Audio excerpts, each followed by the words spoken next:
आज मैं आपको यह बताना चाह रहा हूँ कि हमारे देश में विशेषकर दिल्ली में जो 8, 9 और 10 सितंबर को हुई है बात, यह माननीय प्रधानमंत्री के सहयोग से अत्यंत ही हर्षोल्लास की बात है। आपको यह मालूम होगा कि मैं आज क्या कहना चाह रहा हूँ, इतना तो आप लोग समझ गए होंगे।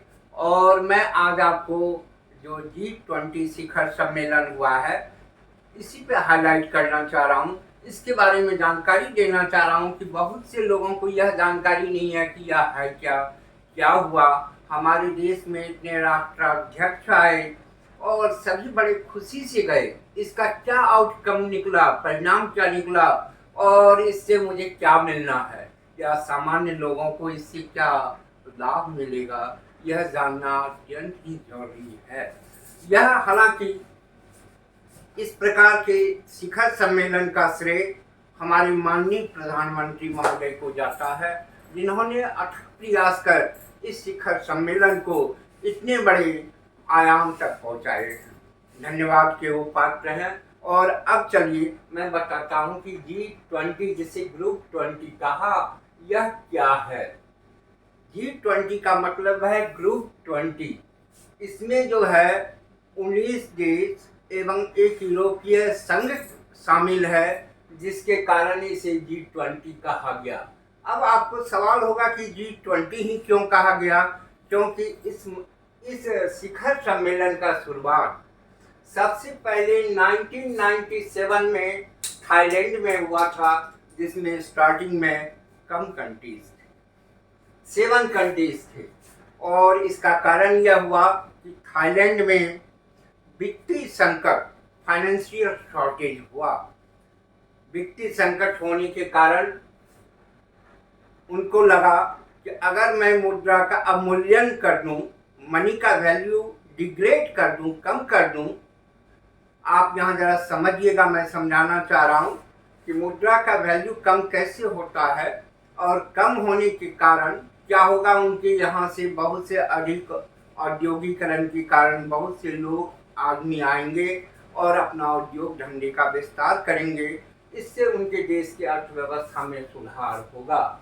लेकिन इसका रिजल्ट बहुत ही उल्टा हुआ।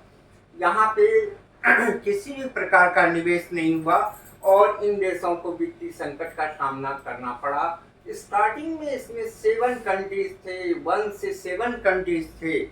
बाद में इसमें कई और विकसित देश आके इसका सदस्य बन गए, जैसे G8 नाम दिया। इसमें अमेरिका 1998 में आके शामिल हुए और कुछ दिनों के बाद यहाँ से हट गए, फिर आके शामिल हुए। और G20 की संकल्पना 1999 में किया गया, जिसमें कि ग्लोबल साउथ से कुछ देश भी आए, जिसमें अफ्रीका, एशिया और लैटिन अमेरिका के कुछ देश थे जिन्हें आर्थिक सुधार की जरूरत था।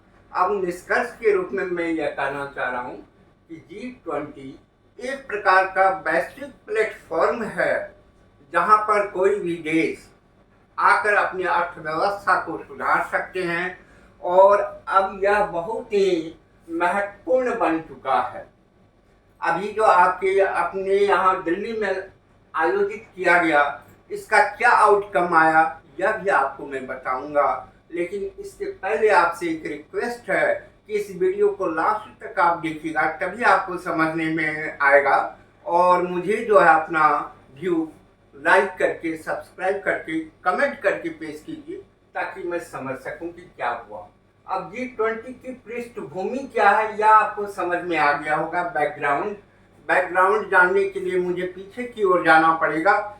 जैसा कि मैं बताया कि बहुत से ऐसे कंट्री, विकसित देश तो अपने आप में संभ्रांत हैं, वह कुछ भी कर सकते हैं, क्योंकि उनके पास इतना रिसोर्स है, टेक्नोलॉजी है। लेकिन कई विकासशील देश ऐसे थे, अल्प विकसित थे, जिनके पास सभी चीज की संकट था। इन लोगों को भी इस प्लेटफॉर्म पे लाया गया और लाने के बाद यह सोचा गया, यह विचार किया गया कि इनकी भी आर्थिक अवस्थाओं में सुधार किया जाए क्योंकि अगर सभी का विकास होगा तभी हमारे देश का भी विकास होगा।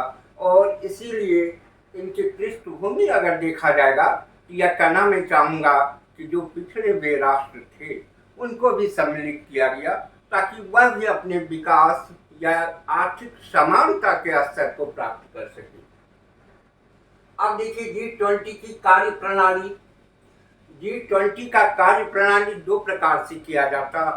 एक को कहते हैं वित्तीय विभाग और दूसरे को कहते हैं शेर्पा विभाग। वित्तीय विभाग में फाइनेंशियल डिपार्टमेंट में जैसे रिजर्व बैंक के गवर्नर या सेंट्रल ऑफिसर्स फाइनेंस से रिलेटेड इनको सम्मिलित किया गया और शेर्पा पद्धति में बड़े बड़े राष्ट्राध्यक्ष को शामिल किया गया।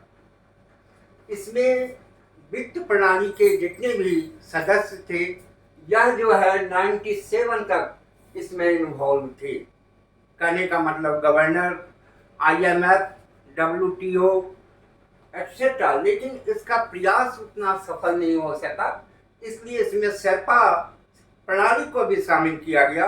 शेर्पा में जैसे 19 देश के प्रतिनिधि होते हैं जो चीफ होते हैं। चीफ वह प्रधानमंत्री हो सकते हैं या राष्ट्रपति होंगे या उस देश के सुप्रीमो ने जिन्हें अपॉइंट करके भेजा हुआ है वह शेर्पा प्रणाली में होगा। वस्तुतः शेर्पा एक प्रजाति है जो नेपाल में पाया जाता और यह माउंट एवरेस्ट पर चढ़ने वाला यही प्रजाति है जिन्हें शेर्पा कहा जाता। वही शेर्पा हमारे राष्ट्राध्यक्ष के बड़े ऑफिसर को, बड़े यानी प्रतिनिधियों को सम्मिलित किया गया है और इनकी कार्य प्रणाली ट्राइका सिस्टम पे होता। ट्राइका मतलब है कि जैसे मान लीजिए जहाँ पे यह सम्मेलन हुआ। 7 मिनट हो चुका है।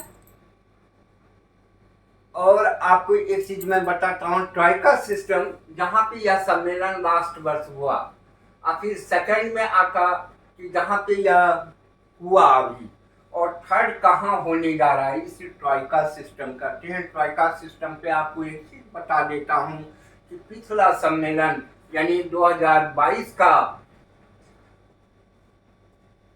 इंडोनेशिया में हुआ था।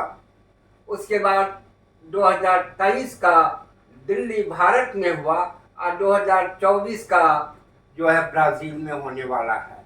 अब मैं आपको एक और छोटी सी बात बताता हूँ कि इसका जो लोगो है, लोगो वह दिया गया है, आप जानते होंगे G23, G20 और इसमें एक ग्लोब बनाया गया, एक पृथ्वी बनाया गया जिसमें एक कमल खिल रहा है और उसके नीचे लिखा गया है भारत।